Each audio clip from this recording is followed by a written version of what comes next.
এটা তো চুর ঘরে ইয়া দেখি মোবাইল নাই। তারপরে আমার ছেলে এখানে আমার ছেলের মিমো মোবাইল নাই আমার। হেও সেটা আমারটাও তো নাই। আবারও শিলচর শহরে চুরের তাণ্ডব। একই রাতে চারটি বাড়িতে চুরির ঘটনায় চাঞ্চল্য।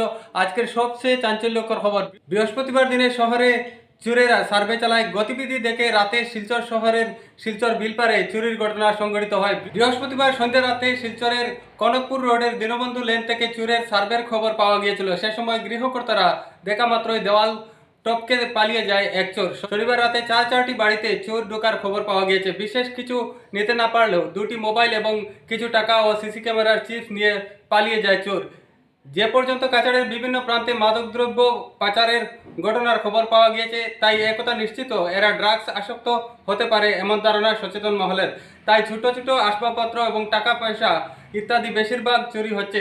এখনও যদি চুরির ঘটনাগুলি প্রতিহত করা না হয় এবং মাদক বিরোধী অভিযান আরও জোরদার করা না হয়, তাহলে আগামীতে আরও বড় ধরনের চুরি এবং ডাকাতির ঘটনা সংঘটিত হবে বলে ধারণা বিজ্ঞ মহলে। বিগত সপ্তাহে 17 জন চোরকে আটক করেছিল কাছাড় পুলিশ, কিন্তু চুরের সংখ্যা এখনো কমেনি। আগে দেখি একটা মানুষ আমার সামনে দিয়ে মানে স্পিডে হাঁটিয়ে যায়। আমি ভাবছি আমার হাজবেন্ড কোথায়। উঠে আমি বাইরে গেছে, দেওয়ার পর দেখি ওই লোকটা ওই মানে বাড়ির ওই দিকে যায় গিয়া, মানে পিছনের রাস্তা। আমি আপনার দেখাই মোহন দুইটা মোবাইল নেই। তার জিনিস সব আনে এখানে খুঁজছে, ওই দরজা বন্ধ হয়ে গেছে। এটা ওইদিকে সেটকারি আছে, বাড়ি দিয়ে আবার সেটকারি আছে, দুইটা সেটকারি আছে, ওইটা বন্ধ। ওই দরজা খুলতে না পারাই আমি ওই আলা লাগাইছি। আচ্ছা আচ্ছা। আমার এই শাশুড়ি মা মিলিদা রাধা মাধব রোড থাকে, রাধা মাধব রোড ডামসুম। কিছুদিন আগেও চুরি হয়েছে আমরা লাগাবাড়ি, কিছুদিন রান্না আমরা আইছিল রান্নাঘরের দিকে ঢুকছে আর কি। তো আমি কইমু যে বাড়িতে তো আমি আমার শাশুড়ি আমার হাজবেন্ড থাকে, আর আমার দুই বাচ্চা থাকে। তারা তো স্কুলে গেছে। 6টার সময় আমি 5:45টার সময় ঘুম থেকে উঠছি। টাইম তো 5:30 আমি ডাকছি, আমি তো দরজা খুলে আমি 6:45টার সময় উঠছি আর কি। উঠিয়ে তো দরজা খুল প্রথম তাহলে আমি ফোন করছি, ফোন করে তুমি দরজা লাগাইছো নি? বলছি না আমি তো লাগাইছি না। আমি দরজাটা বন্ধ কেনে?